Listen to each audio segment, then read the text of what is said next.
The entire town of Bitter Creek knew that Mary Collins was unfit to be a proper wife. She was too poor, too stubborn, and far too educated for a woman in Wyoming. So when the corrupt bank shut down her small schoolhouse and took her home, the town expected her to beg on her knees. Instead, Cole Hart pulled up his wagon. The wealthiest, most ruthless rancher in the county didn't offer her love. He looked at her freezing hands and said coldly, "I don't need a wife, Mary. I need a soldier to raise my wild sons and fix my broken house. Your choice is the frozen road or my contract." Now, the town of Bitter Creek had a lot of opinions about a lot of things. The weather, the price of cattle, whether the new preacher spoke too long on Sundays, and most agreed he did. But nothing got Bitter Creek talking quite like Mary Collins. She was 28 years old, school teacher, daughter of a man who'd left her nothing but a shelf of books and a talent for arithmetic.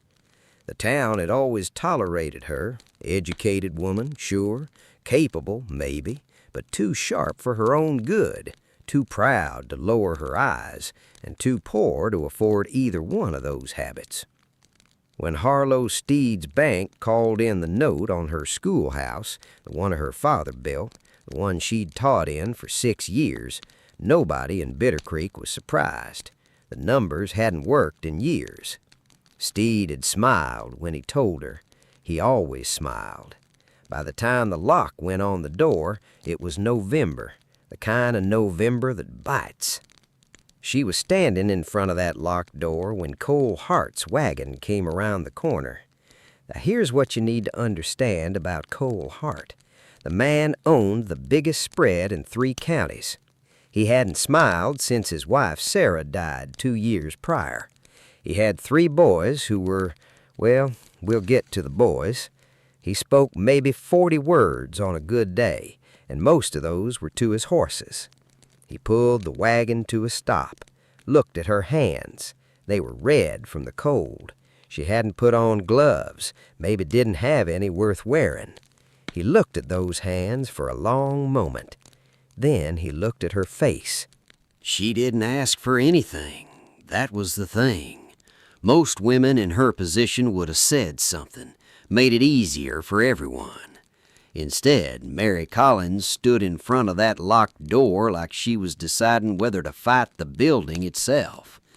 Cole Hart had 3 motherless boys, a ranch house that hadn't been properly kept in 2 years, and accounts that were bleeding money he couldn't explain. He needed someone capable, someone who wouldn't break.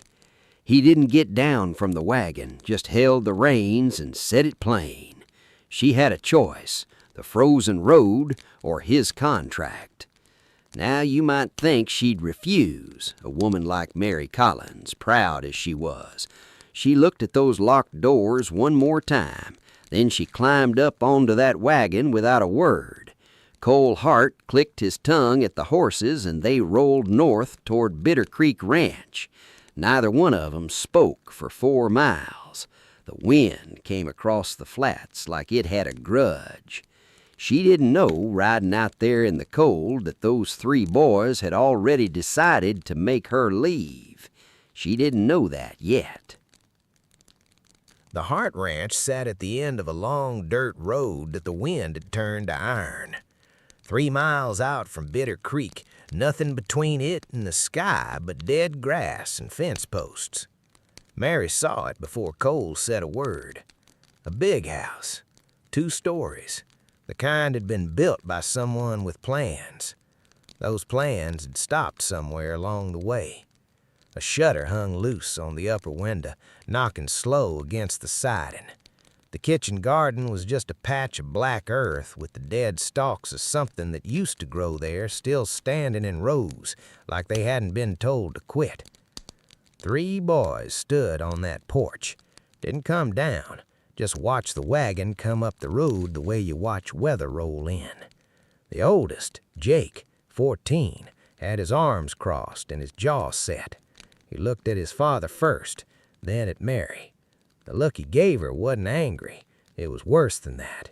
It was a decision already made. Now, if you've been riding along with this story and you hadn't followed yet, this is the moment. Because what happens next between Jake and this woman is going to be the whole heart of what we're telling. Don't miss it. Sam was 10. He tilted his head a little, the way a person does when they're working something out, sizing her up, filing her away. Billy was 6. He stood behind his brothers and just stared with those big, quiet eyes. Didn't say anything, didn't move. Cole got down from the wagon, said their names once flat by way of introduction. That was it. He carried her trunk inside without another word and left her standing in the doorway of a kitchen that smelled like wood smoke and old grease and 2 years of no woman in the house. The Bible on the shelf had dust on it. The stove needed blacking. There were dishes stacked unwashed, and someone had tracked mud clear across the floor, and nobody had thought to clean it. Mary stood in the middle of all that and took it in, opened her mouth, closed it. Then she found the apron on the hook by the door, put it on, and went to work. Jake watched from the hallway. Didn't help. Didn't leave either. Breakfast the next morning came early. Mary was up before the light, coaxing that old stove to life with kindling she'd found stacked crooked by the back door. The iron was cold. The flue needed clearing. She figured it out. By the time boots hit the floor upstairs, there was cornbread in the pan and coffee on the boil. Cole came down first. He looked at the stove, looked at the table, sat down without a word and wrapped both hands around his tin cup like it was the only warm thing left in Wyoming. Maybe it was. Sam came in second. He was the one to watch, and Mary knew it already. 10 years old with the eyes of someone twice that. He sat down across from her, looked at the cornbread and said he didn't eat cornbread, said his mother made biscuits. Mary put a piece on his plate anyway. He didn't touch it, just sat there with his arms folded, running out the clock, waiting to see what she'd do. This was the test. Mary understood that plain enough. Every child has their language. Sam's was provocation. He wanted to see if she'd beg or snap or go quiet and wounded. She did none of those things. She poured his coffee, weak with sugar, the way she'd seen Cole fix it for him without thinking, and she sat down and started eating her own breakfast like the whole matter was already settled. Now, that right there is the kind of woman we're dealing with, folks. And if you want to see how Sam takes that, make sure you're following along so you don't lose the thread. Sam watched her for a long moment. Then, slow as anything, he picked up the cornbread. He didn't say it was good, but he ate every bite. Jake saw it from the doorway. His jaw tightened. He grabbed his coat off the hook and went out to the barn without eating at all. The door didn't slam. That was almost worse. Billy sat at the end of the table and watched everything with those quiet eyes. When Mary set a plate in front of him, he said, "Thank you," in a voice so small she almost missed it. She didn't miss it. By the 4th day, Mary had learned the rhythm of the house. The stove needed feeding at 5. The floorboard outside Billy's room creaked and woke him if you stepped wrong. Cole took his coffee black and his supper early. Jake ate fast and left faster. Sam watched everything and said just enough to let you know he was watching. She'd found a potato cellar under the kitchen nobody had touched in months. Dried beans, a crock of lard, some salt pork wrapped in cloth that was still good. Not much, enough. That evening she made a proper supper. Bean soup with salt pork and cornbread and a jar of preserved peaches she'd found behind the beans, put up by someone who knew what they were doing. Sarah Hart, most likely. Mary set the jar on the table without comment. Cole saw it. His hand stopped halfway to his cup, just for a second. Then he poured his coffee and sat down. They said grace. Cole's voice was low and not quite steady on the last line. The boys had their heads bowed, even Jake. And then a thing happened that hadn't happened in that kitchen in a long time. They all sat there and ate together. No one left early. The soup was hot, the peaches were sweet.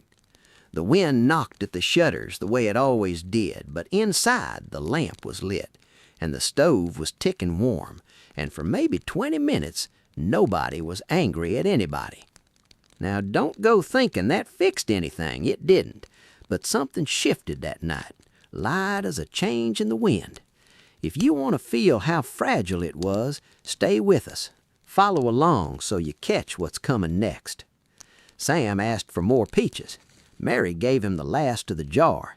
He didn't say thank you, but he looked at her just for a moment like he was reconsidering something. Billy had fallen asleep at the table, his cheek on his arm, spoon still in his hand. Cole picked him up and carried him upstairs without a word. Mary cleared the dishes alone. The lamp burned low. Outside, the temperature was dropping hard and fast toward another Wyoming night. She didn't mind. The kitchen was still warm. Now, every household has its own kind of trouble, and the Hart Ranch had Sam. 10 years old, quick as a whip, and bored in the particular way that only smart children get bored, the kind that needs an outlet or it finds one on its own. Mary had been watching him for 5 days. She knew the look.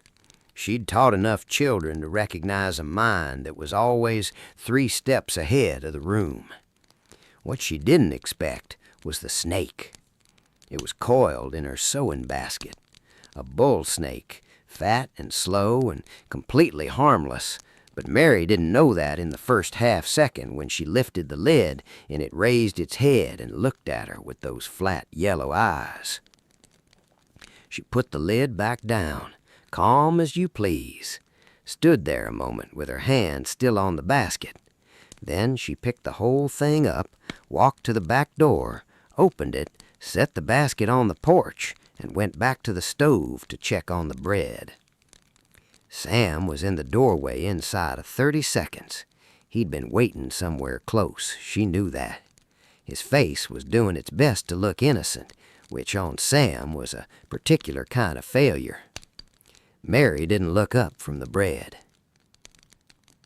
She said there was a basket on the porch that needed emptying. Said it the way you'd mentioned the weather. Then she handed him the ash bucket and told the stove needed clearing while he was out there. That right there, folks, is how you handle a Sam. And if you're not following this story yet, this boy's got about 14 more tricks up his sleeve before we're done. Don't miss a one of 'em. Sam stood there holding the ash bucket with an expression that was half outrage and half something that might have been respect if you caught it at the right angle. He went and emptied the basket, cleared the ash, came back inside and sat down at the table without another word. Cole had watched the whole thing from behind his coffee cup. He set it down slowly. Something moved across his face, quick, almost invisible. It might have been the beginning of a smile. Hard to say for certain. It was a Wednesday when Mary found the ledgers. Cole had asked her, not asked exactly, more like left them on the kitchen table and walked out, to look over the household accounts. The ranch was big. The money coming in should have covered the money going out with room to spare. That was plain from the size of the operation, the cattle count, the hands on payroll. But the numbers didn't match. Mary sat at that table with the lamp pulled close and went through every page twice. Income on one side, expenditure on the other. She was a school teacher. Arithmetic was her first language, and what these numbers were saying didn't make sense. Feed costs running 30% higher than they ought, supply orders that repeated month to month for amounts no ranch this size needed. Small differences, each one, nothing that would catch your eye if you weren't looking. She was looking. She didn't say anything to Cole that night, just closed the ledger and set it back where she'd found it and started supper. She needed to be sure before she said a word. A woman in her position couldn't afford to be wrong. After supper, she went upstairs to air out the spare room and found the trunk. It was Sarah's. Had to be. A good trunk, solid oak, with a small iron lock that wasn't locked anymore. Mary didn't open it. Just stood there with her hand on the lid for a moment, the way you stop at a door that isn't yours. Inside was a life. She could tell just from the weight of the silence around it. Now, this is the kind of thing that doesn't make the papers and doesn't get talked about at the general store. But it's the whole story right here. Make sure you're following along so you don't miss what these numbers lead to. She went back downstairs and said nothing. Cole was at the table with his Bible open, not reading it, just sitting there with his hand flat on the page like it was something solid to hold on to. Mary poured him coffee without being asked. He didn't look up, but his shoulders, just slightly, came down from where they'd been. The trouble with Sam was that he never did the same thing twice. Mary had figured that out by now. The snake had been a probe, testing her nerve. What came next was different, more deliberate. The kind of thing a boy does when he stopped trying to scare you and started trying to break you. He got into her books, not to read 'em, to hide 'em. One by one, over 3 days, her small collection disappeared from the shelf in her room. A primer, a volume of poetry, the arithmetic text she'd carried from her schoolhouse the day Steed put the lock on the door, the one thing she'd grabbed on the way out. She noticed the first day, said nothing. Noticed the second, said nothing. On the third morning, she came downstairs and found Sam at the breakfast table with that particular stillness that meant he was waiting. Mary made the cornbread, poured the coffee, set the table. Then she sat down across from him and looked at him directly and said she'd like her arithmetic book back when he was done with it. Sam blinked. She said she noticed he was quick with numbers. Said the ranch accounts could use a second set of eyes if he was interested. Said it like it was a practical matter and nothing else. Now that is a woman who knows how to turn a trap around. And if you haven't followed this channel yet, then you are missing the education of young Sam Hart in real time. Don't let that happen. Sam didn't answer, but that afternoon, all 3 books were back on the shelf. It was the following morning that Harlow Steed's buggy came up the road. Mary saw it from the kitchen window. Black buggy, good horse, a man who dressed like money and moved like he owned whatever ground he stood on. Cole went out to meet him. They stood in the yard and talked for 20 minutes while Mary watched through the glass. Steed smiled the whole time. Cole did not. When Steed left, Cole came inside and stood at the kitchen threshold for a long moment. He said the bank wanted the spring payment early. He said it like a man reporting whither he couldn't change. Mary dried her hands on her apron and turned back to the stove, but her mind was already back on those ledgers. Stade came back 3 days later with paperwork. That was how he operated, Mary was learning. First, the conversation. Friendly, reasonable. The kind of man who made you feel like you were both on the same side of the table. Then the documents. He set them on the kitchen table himself, smooth as a deacon passing the collection plate. Cole stood back and watched like a man who'd been handed something he didn't ask for and couldn't put down. Mary came over without being asked. She read slow, the way you read when something doesn't smell right, but you can't yet say why. Steed stood near the door with his hat in his hands, and that permanent smile and the particular patience of a man who already knows how the conversation ends. Most of it looked right. Numbers, dates, amounts, all of it neat and official and printed like truth. But on the third page there was a line about a supply agreement. A contractor who handled purchasing for the ranch had been handling it, according to this document, for over a year. Cole hadn't mentioned any contractor. Mary's finger stopped on the name. One word. Carson. She didn't look up. Kept her face even. Kept her eyes moving like she was still just reading. But that name went straight into the same drawer where she'd been filing the feed costs that ran too high, and the supply orders that didn't add up, and the numbers in the ledger that should have been simple and weren't. Now that's the thing about a woman who taught arithmetic for 6 years. She doesn't forget a number, and she doesn't forget a name. If you want to know what that name means, stay close to this story, because Carson is just a word on a page right now. He won't stay that way. Cole asked her what she thought. Mary set the papers down flat and said the terms looked manageable. Calm, practical, nothing to alarm him yet. But her eyes went back to that third page one more time before she turned to the stove. It was a Tuesday evening when Billy got sick.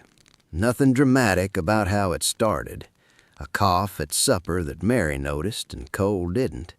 A second cough, deeper during grace.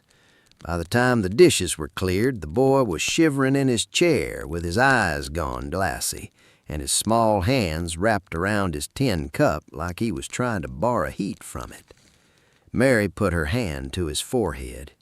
She didn't say anything, just looked at Cole across the table with an expression that didn't need translation. Cole carried him upstairs. Mary followed with the lamp. She was up most of the night, kept the stove fed, kept the water hot, kept the compress cool, and changed it regular when the fever climbed. Billy drifted in and out. Sometimes he talked, small, wandering words that didn't connect to anything. Once he said his mother's name. Mary wrung out the cloth and laid it back across his forehead and didn't say a word. Around 2 in the morning, Jake appeared in the doorway. He didn't come in, just stood there in the dark hallway in his socks, with his arms at his sides, looking at his little brother in the bed, and then at Mary in the chair beside it. Mary looked back at him once. Then she looked back at Billy and adjusted the compress and said the fever had come down some in the last hour. She said it like she was reporting to someone who had a right to know. Jake stood there another moment. Then he went back down the hall, and Mary heard his door close quiet. Now, if you've been wondering when something was going to crack in this house, there it is. Not a word spoken. Not a single word. And if you're following this story, you already know that the quietest moments are the ones that change everything. By morning, the fever had broken. Billy opened his eyes and looked at Mary sitting in the chair beside him and said he was hungry. She went downstairs and made him eggs. Cole was already at the table when she came down. He looked at her face, the tiredness in it, the night she'd put in, and he pulled out her chair before he sat back down in his own. First time he'd done that. Billy slept until mid-morning. The house was quiet in a way it hadn't been before. Not the cold quiet of the first days when every room felt like a door closed against her. Something different, softer at the edges. Cole did the barn work alone and came back in without stomping the mud off his boots the way he usually did. He moved through the kitchen careful, like he didn't want to wake anything that was finally resting. Sam made his own breakfast, didn't complain about it. Jake was gone before light, out to check the east fence line, a job that didn't need doing in November, but gave him somewhere to be. Mary understood that. Some people needed motion the way other people needed silence. She sat at the kitchen table with her coffee and the ledger open in front of her, but she wasn't looking at the ledger. She was looking at the window. The frost had come in the night and left its pattern on the glass, thin white branches reaching from the corners toward the center, like it was trying to meet itself in the middle. Upstairs, Billy stirred. Mary went up. He was sitting halfway up in the bed, with his hair pressed flat on one side and his eyes still heavy from the fever. He looked at her standing in the doorway with the morning light behind her, looked at her for a long moment the way children do when they're putting something together slowly. Then he said her name, Miss Mary. She came and sat on the edge of the bed and helped him drink some water. He held the cup with both hands, and when he was done, he looked up at her and said, quiet like he was reporting something that mattered, "You stayed." Mary set the cup down on the nightstand. She said of course she did. Billy nodded, like that explained everything there was to explain, like the whole question of who Mary Collins was had just been answered to his satisfaction, and he could go ahead and file it away. He was asleep again inside of 10 minutes. Mary came back downstairs. Cole was at the table. He'd heard. She could tell by the way he was holding his coffee cup, too still, too careful, like a man who's been caught feeling something he hadn't planned on. She sat down across from him, the frost on the window, the stove ticking, and the silence between them a different shape than it had been before. Neither one of them said anything. Neither one of them needed to. Jake Hart had a system. He was up before everyone, out before breakfast, back only when the work required it. He ate fast and left the table before conversation could find him. He did his chores without being asked and without being thanked and without looking at Mary any longer than it took to confirm she was still there and still a problem. 14 years old, and he had it down to a science. Mary let him run it for 2 weeks. She'd been a school teacher long enough to know that you don't chase a child who's decided to be unreachable. You wait. You stay consistent. You make sure the light's on when they're ready to come in from the cold. What broke it wasn't anything she planned. It was a Thursday afternoon, gray and bitter, and she was at the table writing a letter to the county school board, as it happened, inquiring about the possibility of reopening a small school come spring. Jake came through the kitchen for his coat and stopped when he saw what she was writing. He didn't mean to read it, but he did. She kept writing, didn't cover the page, didn't look up. He stood there longer than he meant to. She could feel it. Then he said, flat, like it cost him something, she was still thinking about teaching. Mary said she was. He said she'd leave then, come spring, when she had a school again. Mary set her pen down and looked at him directly for the first time in 2 weeks. She said she hadn't decided that yet. Jake looked at her. The wall was still there. She wasn't going to pretend it wasn't. But there was something behind it now, a question he hadn't meant to ask out loud. He picked up his coat and went outside. But that evening at supper, he sat in his chair for 10 minutes after he'd finished eating. Didn't get up, didn't say anything either. Just sat there while the conversation moved around him like water around a stone. Sam noticed, shot a look across the table at Mary. She looked back at him once, then returned to her supper. Small things, but in a house like this, small things were everything. The grieve was on a small rise east of the house, inside a low iron fence that Cole kept painted black. Mary had seen it from the kitchen window every morning for 3 weeks and hadn't said a word about it. That seemed right. Some things you wait to be invited to. The invitation came on a Sunday. Cole was hitching the wagon for church when he stopped and looked at the rise and then at Mary standing on the porch in her good dress with her Bible under her arm. He said she could come up there if she wanted, said it like he was mentioning the weather. Then he finished hitching the horse and went inside to get the boys. Mary walked up alone. The stone was simple. Sarah Ann Hart, beloved wife and mother. The dates underneath were close together in the way that always meant something hard. She'd been 36 years old. Mary stood there with the wind coming across the flats and the dry grass moving around the base of the stone, and she didn't say anything, because there wasn't anything to say. She just stood there for a while, the way you stand in a place that belongs to someone else's grief, quiet and respectful, not trying to make it smaller than it was. She heard boots on the frozen ground behind her. Cole stopped beside her. He had his hat in his hands.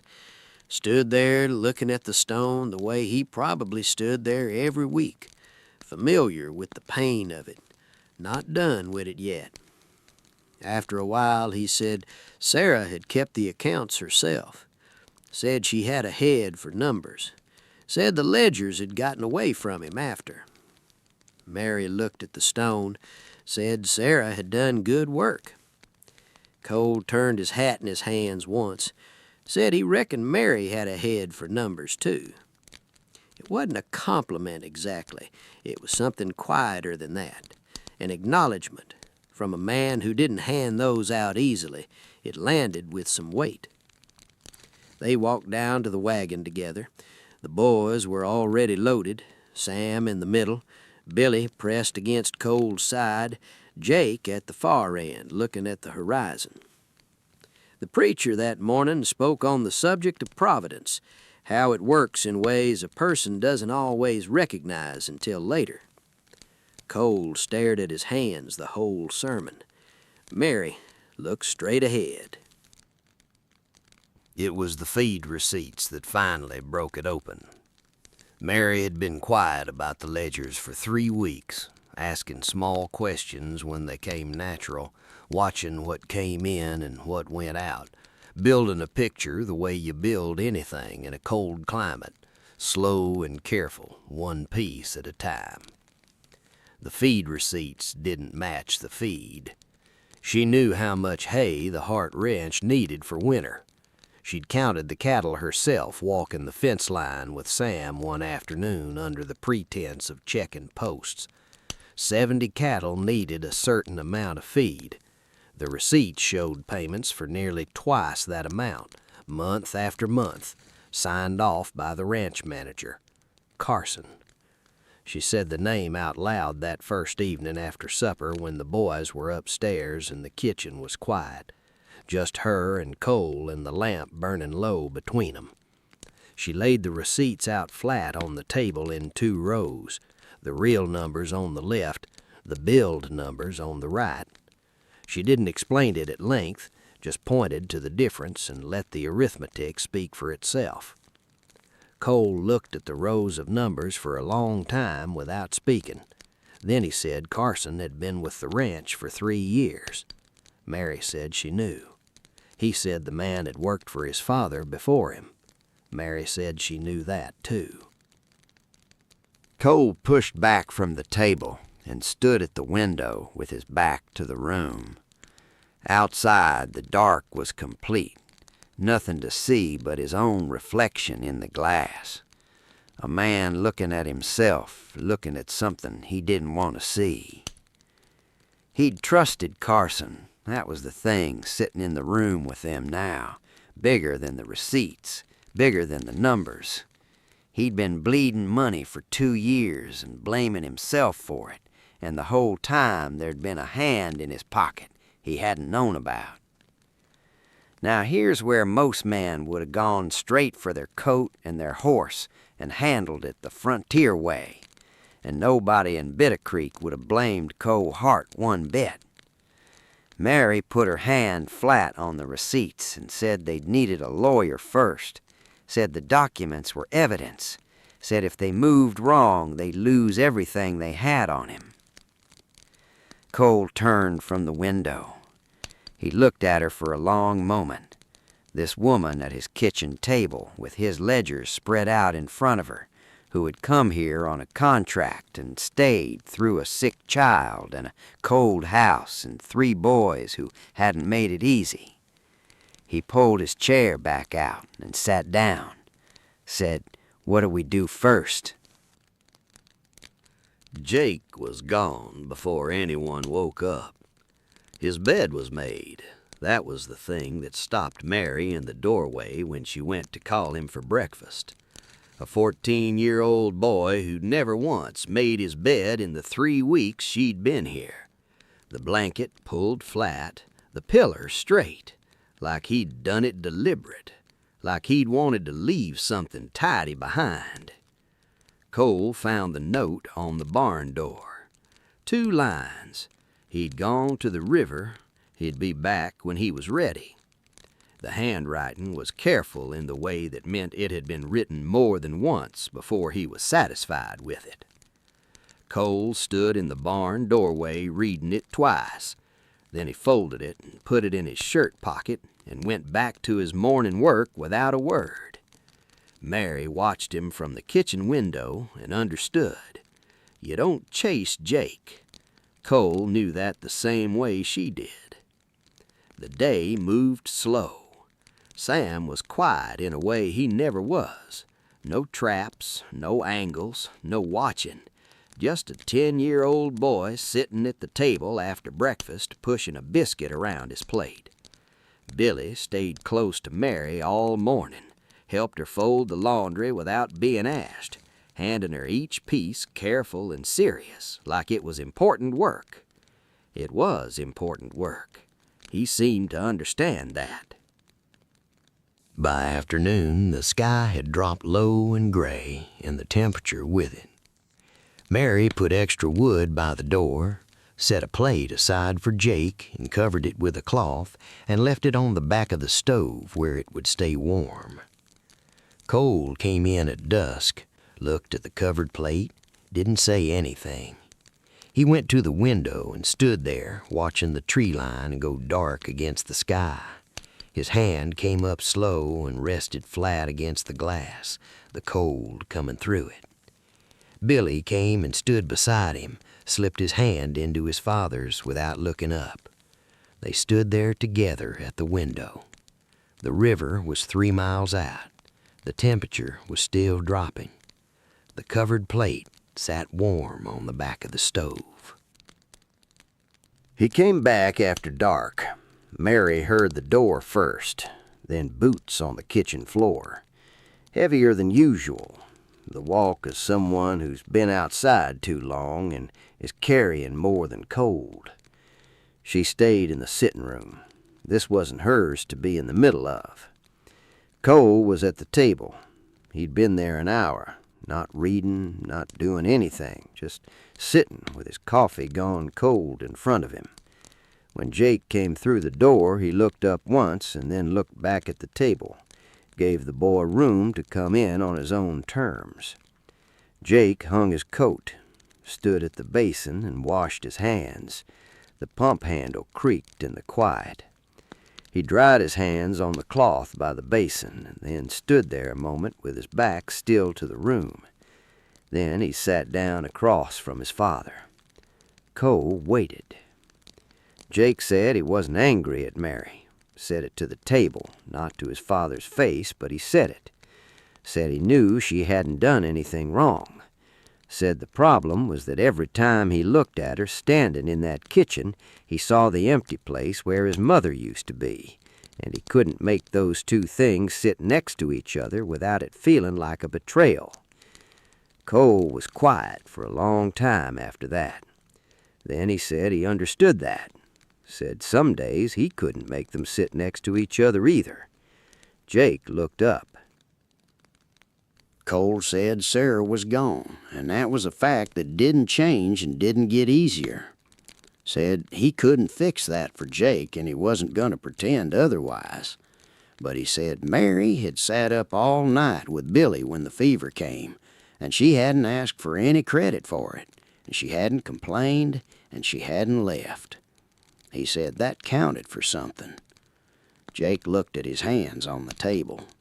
Outside, the wind had picked up, moving around the corners of the house the way it did when the temperature dropped hard.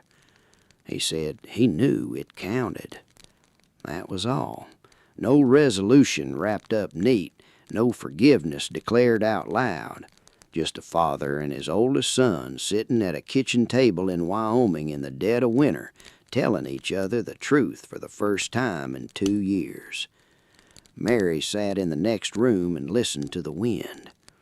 In the morning, Jake came down to breakfast and sat in his chair and didn't leave until everyone else was done. It started in the barn. Mary smelled it first. That particular smell that doesn't announce itself loud, just slides under the door quiet and certain, the way bad news always does. She was at the stove, and she stopped and lifted her head and stood there a half-second, making sure she was right. She was right. She hit the porch at a run, and the barn was already going, fire moving up the south wall fast and bright against the black winter sky, the way fire moves when it's had time to get comfortable before anyone noticed. The horses were screaming inside. That sound doesn't leave you. She didn't stop at the door, just lifted the latch and went in. The smoke was low and thick, and she went under it, moving along the stalls, unlatching each one by feel more than sight. The horses didn't want to go. Terrified animals never do, but she kept her voice low and her movements slow the way her father had taught her, and one by one they came out, and she pushed them toward the door and the cold air outside. Cole was there by the time she got the last one out. He'd come from the house at a dead run, and now he stood in the yard counting horses with his hand on her arm without seeming to know it was there. Sam and Billy were on the porch. Sam had his arm around his little brother. Jake was already at the pump working the handle hard, filling buckets. They saved the barn, most of it. The south wall was gone, but the structure held, and the horses were out. And by the time the neighbors came up the road with their own buckets, the worst was over. The cold helped. Fire doesn't love a Wyoming winter. After, Cole sat on an overturned bucket in the yard with his forearms on his knees and his head down. Mary sat beside him on the frozen ground. Neither one of them had a coat. Neither one of them had noticed. She said they'd rebuild the wall before the worst of winter hit. Said she'd been pricing lumber anyway for the porch step. Cole looked at her, soot on her face, hair loose, eyes steady. He said, Carson did this. Mary said, probably. He said, it wasn't going to stop here. She said she knew. The barn smoked quietly against the dark sky. Jake was still moving around the perimeter, checking for embers, methodical and silent, the way his father moved when something needed doing. Sam had put Billy to bed and come back out without being asked. All of them there in the cold and the smoke and the dark, together. The letter took 4 days to write. Not because Mary didn't know what to say. She knew exactly what to say. The problem was saying it in a way that a county judge would take seriously coming from a woman who was, on paper, nothing more than a contract wife on a struggling ranch in the north of Wyoming territory. She'd been a school teacher. She knew how language worked. She knew that the same facts arranged differently could read like a complaint or like evidence, and that only one of those got a response. She wrote it like evidence. Cole sat with her the first evening while she drafted. He wasn't a man who worked with words. He said as much, flat and without embarrassment, but he knew the ranch, and he knew the numbers, and he knew Carson's patterns in a way that Mary's ledger work alone couldn't capture. He talked, she wrote. By the end of the first evening, they had 3 pages of notes and a cold pot of coffee between them. Sam appeared at 10 o'clock claiming he needed water. Stood in the kitchen long enough to read half a page upside down before Merritt pointed at the stairs without looking up. He went. But in the morning there was a list on the table in a 10-year-old's handwriting. Dates and amounts he'd apparently been keeping track of himself, noticed over months of watching Carson move around the ranch. Mary looked at that list for a long time. Then she worked it into the letter on the second day. Jake brought in the lumber receipts from the barn on the third day, the ones Carson had signed, set 'em on the table without comment, and went back outside.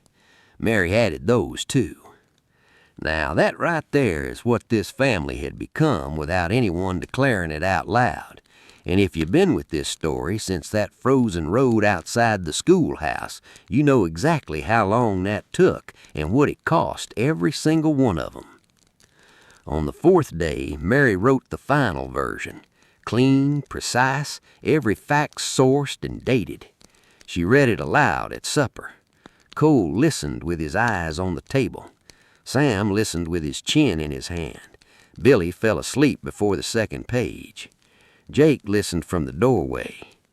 When she finished, the kitchen was quiet. Cole said, "Send it." Jake said it from the doorway at the same moment. Same words without looking at his father. Cole looked at his son across the room. Jake looked back.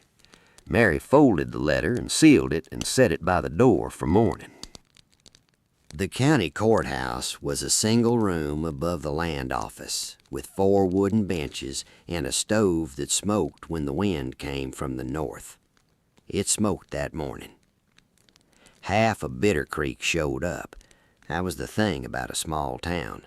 A hearing involving the Hart Ranch and Harlow Steed's bank was not something people stayed home for. The baker's wife was there, the blacksmith, the school board trustee who'd watched Mary's schoolhouse get locked without a word of protest.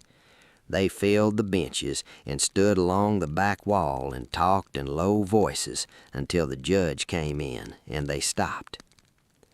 Cole sat at the table on the left, Mary beside him with the letter and the receipts and Sam's list and Jake's lumber documents arranged in a flat stack in front of her.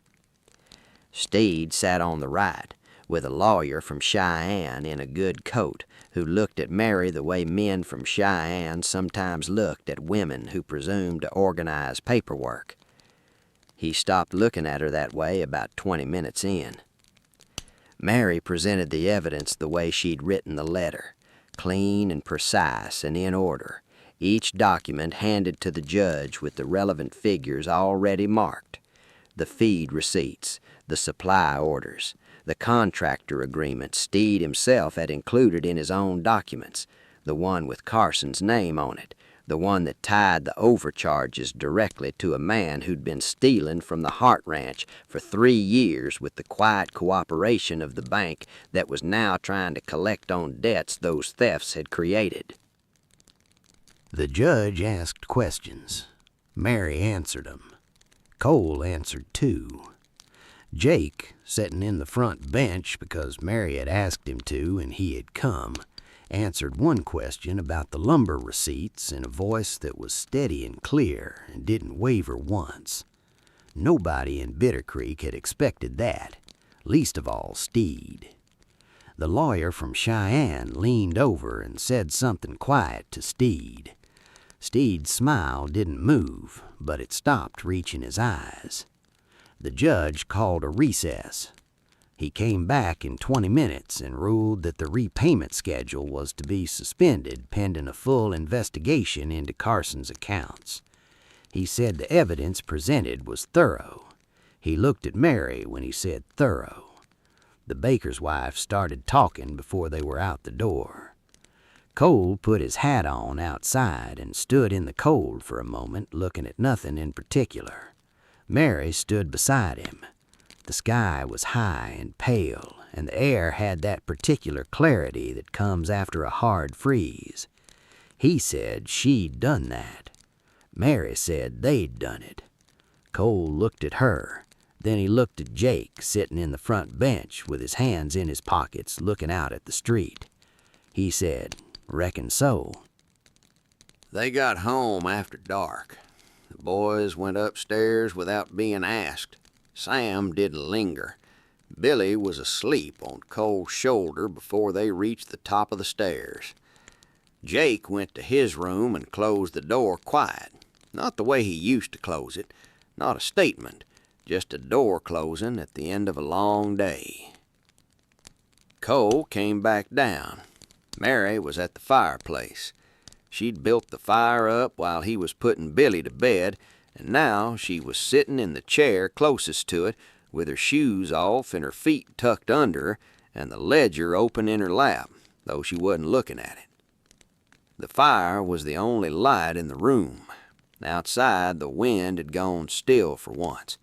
The kind of stillness that comes maybe a handful of times in a Wyoming winter, when everything just stops and holds.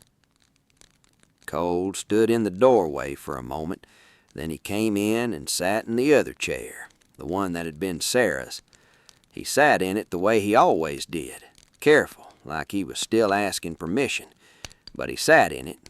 The fire popped once and settled. Mary closed the ledger and set it on the floor beside her. She looked at the fire. Cole looked at the fire. After a while, he reached into his shirt pocket and took out a small thing and held it in his palm and looked at it. A button. Small and brown, the kind that came off a child's coat. Billy's, from the night of the fever, when Mary had carried him upstairs and the button had come loose in her hand and she'd set it on the nightstand without thinking. Cole had kept it. He turned it once between his fingers. Then he leaned forward and set it on the hearthstone between them. Didn't say anything, just set it there where they could both see it in the firelight. Mary looked at it for a long moment. Then she looked at him. Cole was already looking at her. The fire moved. The house settled around them with the small sounds of a house at rest.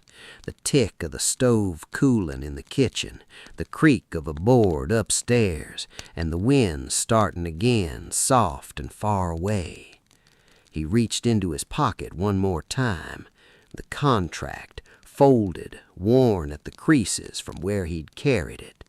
He held it a moment. Then he leaned forward and laid it on top of the burning logs. It caught at the corner first, then the whole page. Neither one of them watched it go. Spring came late that year, the way it always does in Wyoming. Not all at once, but in pieces. A warm day here, a cold snap there, the ground thawing slow and reluctant like it had gotten used to being frozen and wasn't sure it trusted otherwise. By April, the south wall of the barn was rebuilt. Jake had done most of it himself, with Cole working beside him, and Sam handing up boards with a commentary nobody had asked for and everyone had tolerated. The porch step was fixed. The kitchen garden had been turned and planted with seeds Mary had ordered from a catalog back in February, when the worst of winter was still sitting hard on the county. The schoolhouse question had been settled in March. The school board, the same trustee who'd sat in the back of that courthouse and watched Mary lay out her evidence, had come to the ranch on a Tuesday with his hat in his hands and offered her the position. New building, county funded, starting in September. Mary had said she'd think about it. She was still thinking. Now, Bitter Creek had revised its opinion somewhat. The town had a talent for that, for remembering things the way they wished they'd seen 'em at the time. The baker's wife had apparently always thought Mary Collins was exactly what that ranch needed. The blacksmith recalled telling someone such, though nobody could remember who. The preacher had dedicated a Sunday to the subject of providence and how it arrives in unexpected forms, and several people in the congregation had nodded like they'd been expecting that sermon for months. That's the thing about small towns. They come around, just never quite on time. Carson had been located in Laramie. The sheriff had handled that. Steed's bank was under review by the territorial authority, and Steed himself was still smiling, but the smile had developed a quality of effort that hadn't been there before. The Hart Ranch was solvent, first time in 3 years. And on a Sunday morning in late April, the Hart wagon came into Bitter Creek for church the way it always had. Cold on the reins, 3 boys loaded in the back. Except now Mary sat up front beside Cole with her good dress on and her Bible in her lap and Billy's hand tucked into hers because he'd decided somewhere around February that was where his hand went on Sundays and nobody had argued with him. Jake helped her down from the wagon when they arrived. Didn't make a thing of it, just offered his hand the way you do, and she took it the way you do, and that was that. The baker's wife saw it from across the street and said she'd known from the very beginning how this would go. Maybe she had. People surprise you sometimes. The preacher spoke that morning on the subject of faithfulness, how it looks in the ordinary days, in the cold mornings and the long winters, and the work that doesn't announce itself as important while you're doing it, how it builds something without meaning to, how you look up one day and there it is, solid and warm and real, and you can't quite say when it happened. Cole sat in the third pew with his boys around him and Mary beside him and her hymn book open between them, and her voice steady on the words she knew and his voice low on the ones he remembered. Outside, the spring was still making up its mind. Inside, it had already been decided.